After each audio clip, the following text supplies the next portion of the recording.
Good evening दोस्तों।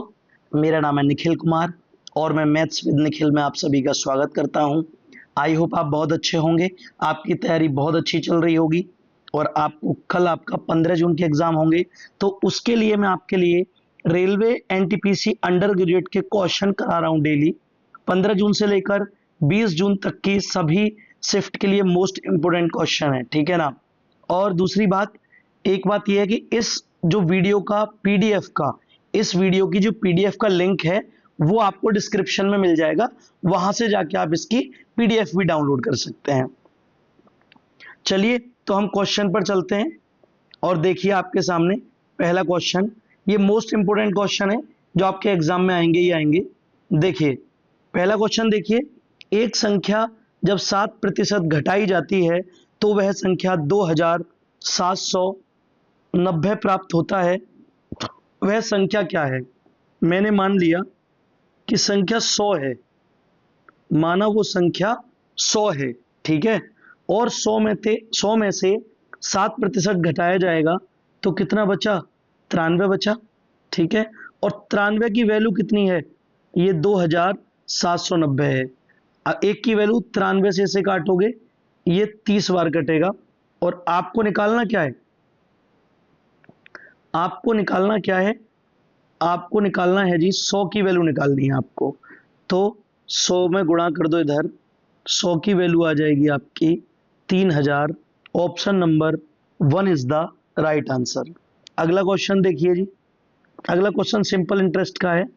देखिए ये कह रहा है 4000 रुपए पर 7.5% की ब्याज दर से 10 फरवरी 2024 को जमा की गई और 11 अप्रैल 2024 को निकाली गई राशि का साधारण ब्याज क्या होगा?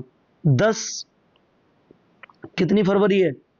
10 फरवरी 2024 को जमा की गई है और 11 अप्रैल 2024 को निकाली गई है। तो देखिए अब हमें क्या निकालना है? हमें डेज निकालने हैं, कितने दिन के लिए रही है। तो 10 फरवरी से, यानी कि अगर ये लीप ईयर है, यानी कि 2024 एक लीप ईयर है, तो फरवरी 29 दिन की होगी इसमें, तो अभी 19 दिन और बचे हैं, ठीक है जी। फिर आता है मार्च बीच में, मार्च 31 दिन का और अप्रैल के 11 दिन, टोटल आ जाएंगे 61 दिन, ठीक है। अब फॉर्मूला लगा दीजिए, एस आई बराबर पी आर टी अपॉन 100, ठीक है। कितना है? प्रिंसिपल 4000, ब्याज दिया है 7.5% और दिन हो गए 61। अब इनको ईयर बनाना पड़ेगा, तो ईयर बनाने के लिए लीप ईयर 366 दिन की होती है, 366 दिन 100 का भाग, ठीक है। ये पॉइंट है। अब क्या करेंगे हम? अब देखिए इस पॉइंट को हटाकर यहां जीरो बढ़ा लो, ठीक है जी। 3 जीरो से 3 जीरो कट गए, ठीक है जी। 61 से ये 6 बार कट गया, ठीक है। 2 से 2 बार, 2 से 3 बार और 3 से ये 75, 25 बार। तो आंसर कितना आ गया? ये आ गया जी आपका 2 × 25, यानी कि 50 रुपए ब्याज मिलेगा। Option number 4 is the right answer. अगले क्वेश्चन पर चलिए जी। 25 और 36 के बीच मध्य अनुपाती ए बी, यानी कि 25 × 36, यहां से आया 5, यहां से आया 6, लो जी 30 हो गया आपका answer. Option number 2 is the right answer. अगले क्वेश्चन पर चलते हैं। 4 पुरुष एक कार्य को 18 दिनों में पूरा कर सकते हैं, जबकि 9 महिलाएं इसे 8 दिनों में पूरा कर सकती हैं। 3 महिलाएं और 3 पुरुष इस कार्य को कितने दिनों में पूरा करेंगे? देखिए जी, 4 पुरुष एक काम को 18 दिनों में बराबर 9 महिलाएं इस काम को 8 दिनों में कर सकती हैं। एफिशिएंसी निकाल लो दोनों की। 8 से 4 से 8 कटा 2 बार, 2 से 18 कटा 9 बार और 9 से कट गया 9, यानी कि m अपॉन w की एफिशिएंसी आ गई 1/1। अब टोटल वर्क निकालना है, तो 4 × 1 × 18, यानी टोटल वर्क कितना आ गया? टोटल वर्क आ गया 72। और ये जो 72 काम है ये जो 72 काम है ये हमें किस पे करवाना है, ये करवाना 3 महिला प्लस 3 पुरुष। 72 3 गुणा 1 प्लस 3 गुणा 1 यानी कि 72/6। और जब आप इसको काटेंगे तो 6 से 72 12 बार कटेगा। Option number 3 is the right answer. अगला क्वेश्चन देखिए। देखिए एक वर्ग का परिमाप, कोई वर्ग है जिसकी भुजा 1 है, तो परिमाप होता है वर्ग का 4a, और 4a की वैल्यू 52। तो भैया a की वैल्यू कितनी आएगी, 13, क्योंकि इससे 13 बार कटेगा। अब क्षेत्रफल पूछा है, तो जो वर्ग का क्षेत्रफल होता है वो होता है भुजा का स्क्वायर। तो 13 का भी स्क्वायर हो जाएगा, भुजा 13 है, ये आ गया आपका 169। Option number 3 is the right answer. अगला क्वेश्चन देखिए। 1200 रुपए पर 4 प्रति माह की, प्रति माह, प्रति वर्ष नहीं है, प्रति माह, ये ध्यान से पढ़ना है। प्रति माह की ब्याज दर 7 महीने के लिए साधारण ब्याज ज्ञात कीजिए। PRT/100। देखिए प्रिंसिपल कितना है 1200, रेट कितना है 4% प्रति माह। तो साल में बदलने की जरूरत नहीं है क्योंकि टाइम भी महीने में दिया है। और इसको आप काट दो, ये आ जाएगा आपका 12 चौक 48 गुणा 7, और इन दोनों का गुणा करोगे तो ये आ जाएगा 336। Option number 1 is the right answer. अगला क्वेश्चन देखिए। 1 रुपए में 6 गोलियां बेचने पर एक आदमी को 35% की हानि होती है। 30% का लाभ प्राप्त करने के लिए उसे 1 रुपए में कितनी गोली बेचनी चाहिए। 1 रुपए में 6 गोली बेचने पर, SP बेचने पर एक आदमी को 35% की हानि, तो 100 में से 35 गए तो 65 बचे। ठीक है जी। अब कह रहा है 30% का लाभ कमाने के लिए 100 को 130 करने के लिए 1 रुपए में कितनी गोली बेचनी चाहिए। क्रॉस मल्टीप्लाई कर लो, ठीक है, क्रॉस मल्टीप्लाई कर दो। क्रॉस मल्टीप्लाई कैसे होगा, देखो 1 गुणा 6, यहां पे नहीं, छोटा पड़ जाएगा, इधर करते हैं। 1 गुणा 6 गुणा 130 बराबर 1/x इंटू 65। 65 से 130 2 बार कट गया जी, और 2 से ये 3 बार कट गया। तो 1 रुपये में कितनी बेचनी चाहिए, 3 बेचनी चाहिए। Option number A is the 1 is the right answer. अगला क्वेश्चन देखिए जी आप। पाइप ए एक टैंक को 12 घंटे में भर सकता है। पाइप बी उस टैंक को 21 घंटे में भर सकता है। पाइप सी उस टैंक को 16 घंटे में भर सकता है। पाइप ए 12 घंटे में। यदि वे एक साथ कार्य करते हैं तो उन्हें टैंक को भरने में कितना समय लगेगा। ए 12 घंटे में, बी 21 घंटे में, और सी भरता है 16 घंटे में। जब आप इन तीनों का एलसीएम लोगे तो एलसीएम आ जाएगा 336। 12 का भाग 336 में लगाओगे तो ये आएगा 28। 21 का भाग 336 में लगाओगे तो कितना आएगा, ये आएगा आपका 21 एकम 21। ठीक है, 21 एकम 21 और 21 छिक्के 126, 16, और 16 का भाग लगाओगे तो 16 दूनी 32 और 1। ठीक है। अब कह रहा है तीनों मिलकर काम करें तो इस 336 काम को कितने दिन में कर देंगे। ए प्लस बी प्लस सी, कितनी आ गई टोटल एफिशिएंसी, 28 प्लस 16 प्लस 21, इसको जोड़ोगे तो ये आ जाएगा 65। बस 65 का भाग लगा दो। 65 का भाग लगाओगे तो आंसर आ जाएगा 5 सही 11/65 दिन। ठीक है, option number 3 is the right answer. देखिए प्रथम 153 विषम प्राकृत संख्याओं का औसत बताइए। मैंने क्या कहा था, n अगर विषम है तो औसत n ही आ जाएगा। n अगर सम है तो औसत n+1 आ जाएगा। तो यहां तो विषम है, n बराबर 153। Option number 1 is the right answer. अगला देखिए, एक दुकानदार एक वस्तु पर क्रय मूल्य से 40% अधिक अंकित करता है। वह अंकित मूल्य पर 20% की छूट प्रदान करता है और उसे बेचता है। उसका लाभ या हानि प्रतिशत बताइए। इस टाइप के सवाल में CP, SP, MP, ठीक है। 40% की फ्रिक्शन यानी कि 5 की चीज पर 2 बढ़ाकर अंकित करता है, 7 अंकित करता है। 20% मतलब 1/5। अब 20% की छूट देता है तो 5 पे अगर 1 की छूट देगा तो 4 में बेचेगा। ठीक है, बेचेगा जी। क्या करना है, बराबर कर लो इन दोनों को। तो यहां गुणा 5 का, यहां गुणा 7 का, यहां गुणा 7 का, यहां गुणा 5 का। 5 25, 7 चौक 28, 7 पंजे 35।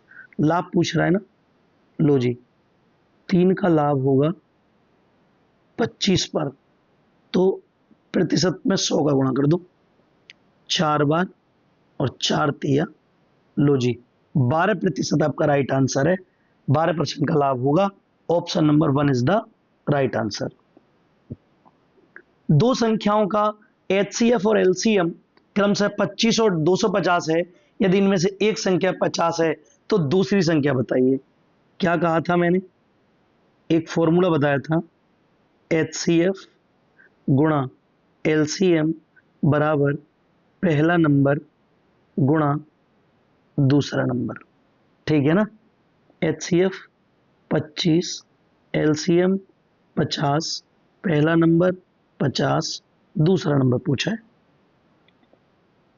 50 से इसे काटोगे 5 बार और 25 में गुणा करोगे 125।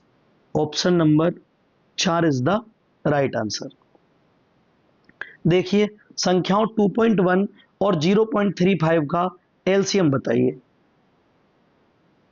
इतने का और 0.35 का एलसीएम क्या करना है, पॉइंट हटाएंगे 10 करेंगे, पॉइंट हटाएंगे 100 करेंगे। अब हर को बराबर करते हैं तो हो गया। आया क्या मेरे पास, 210 गुणा 35 डिवाइड बाई 100। एक जीरो से एक जीरो कट गई। डिवाइड में 10 है तो 21 और 35 का जो भी मल्टीप्लाई आएगा उसमें एक डिजिट के बाद पॉइंट होगा। और एक ही नंबर ऑप्शन 4 ऐसा है जिसमें एक बाद पॉइंट है। ठीक है, अगले क्वेश्चन पर चलिए। देखिए जी अगला क्वेश्चन, एक बस 28 किलोमीटर पर घंटा की गति से यात्रा करते हुए 20 घंटे में यात्रा पूरी करती है।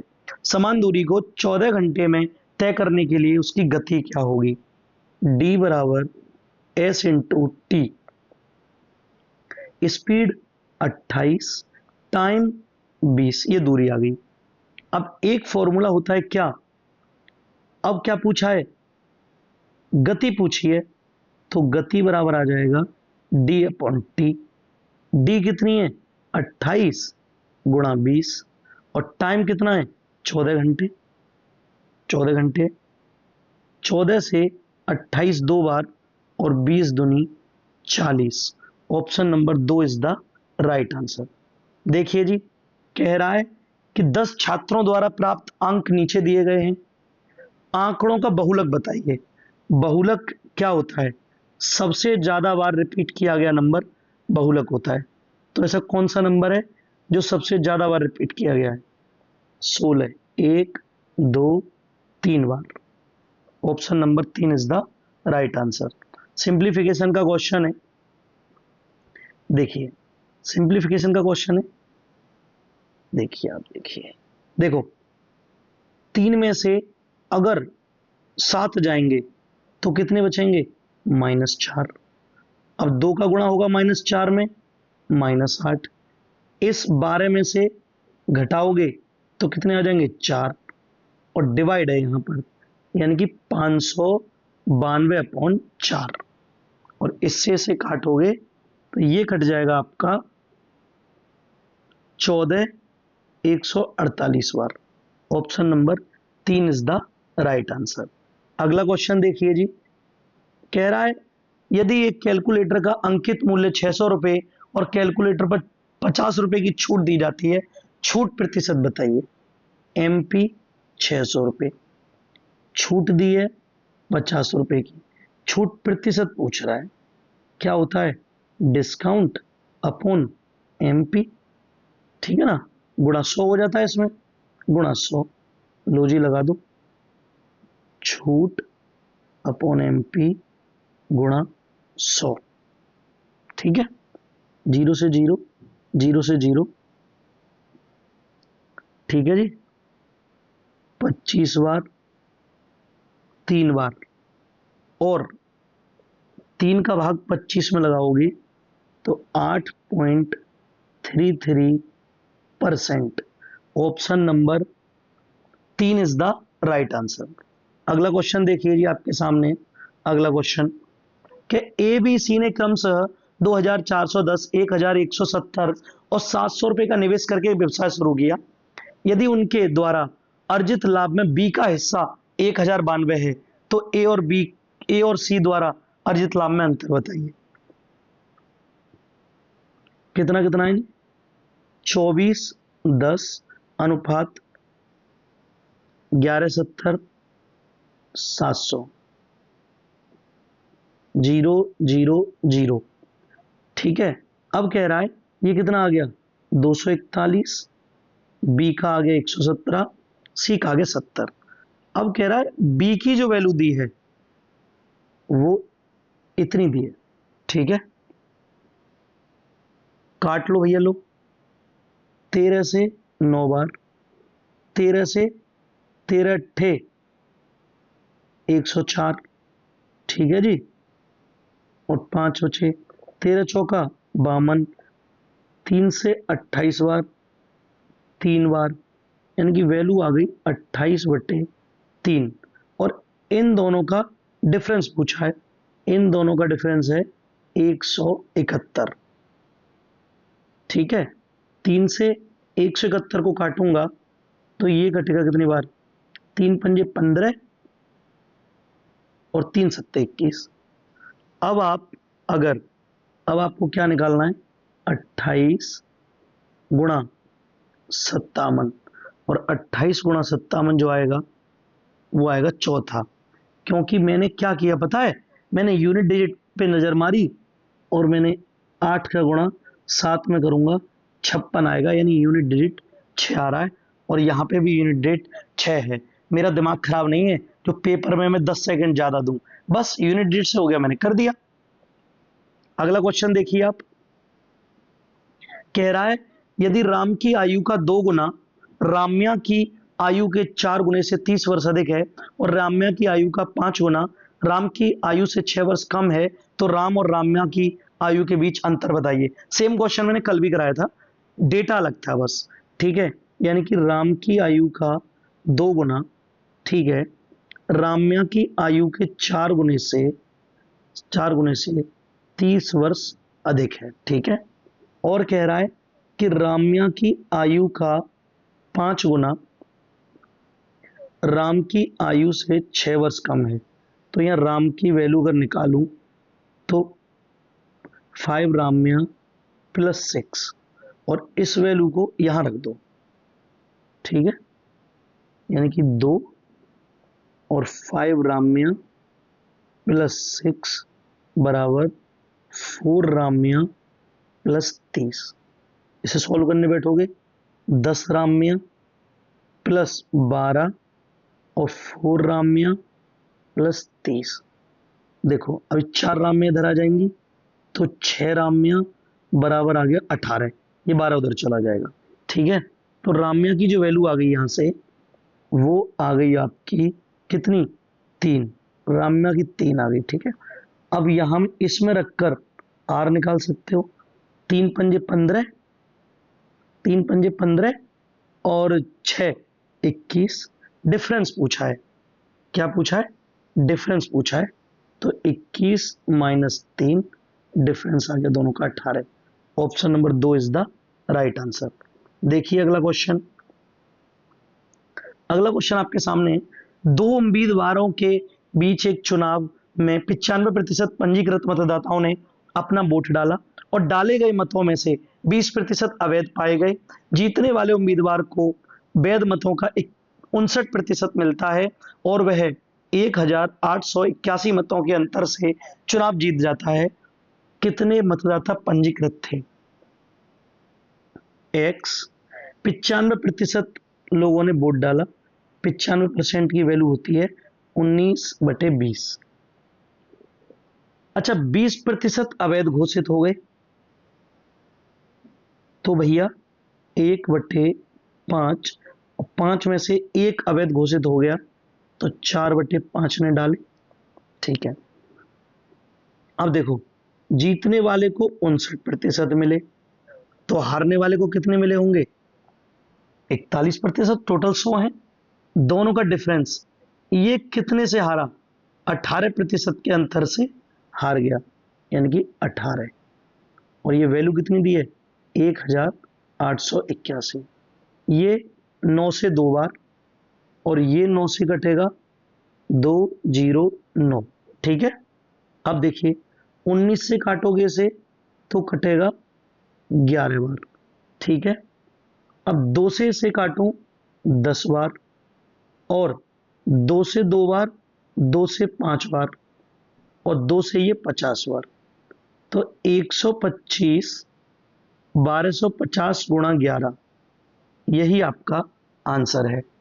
तो जब आप इसकी कैलकुलेशन करोगे, 11 11 पंजे 55, 11 पंजे 55, 5 11 दूनी 22, 5 27, 2 13,750 इज द राइट आंसर। 13,750। अगला क्वेश्चन देखते हैं। एक क्वेश्चन और है आपके सामने, देखिए। ट्रेन ए स्टेशन एम से सुबह 8:20 बजे निकलती है और उसी दिन दोपहर में 3:20 बजे स्टेशन एन पर पहुंचती है। ट्रेन बी स्टेशन एन से सुबह 10:20 बजे निकलती है और उसी दिन दोपहर 3:20 बजे स्टेशन एम पर पहुंचती है। ज्ञात कीजिए कि ट्रेन ए और बी कब मिलेंगे। देखिए, अच्छे से समझना इस क्वेश्चन को। ए एम से चली, कितने बजे चली है भैया? 8:20 पर, और यहां क्या बजे पहुंची है? 10:20 पर। तो एक बात बताइए, कितना टाइम लगा पहुंचने में यहां से यहां तक? तो जैसा मैं देख पा रहा हूं, इसे वहां से वहां तक जाने में 7 घंटे लगे हैं ए को। अब बी इधर से चली है, इधर के लिए बी चली है इधर से, कितने बजे? इधर से चली है 10:20 पर, और ये पहुंची है यहां पर 3:20 पर। यहां पे थोड़ा मैंने गलत लिख दिया, इसको मुझे करना है क्या? 3:20। ठीक है, इसने कितने घंटे लिए? 5 घंटे। अब देखिए आप, अगर मैं टाइम का डिफरेंस निकालूं ए और बी का, टाइम का रेशियो निकालूं, तो ये कितना आ रहा है? 7:5 आ रहा है, 7:5। तो स्पीड का रेशियो कितना हो जाएगा? 5:7। दूरी होती है s इंटू टी, तो d बराबर s कितना है? 5, टाइम कितना है? 7। टोटल दूरी आ गई मेरी कितनी? 35 किलोमीटर। ठीक है, अब ये देखो 35 किलोमीटर दूरी आ गई।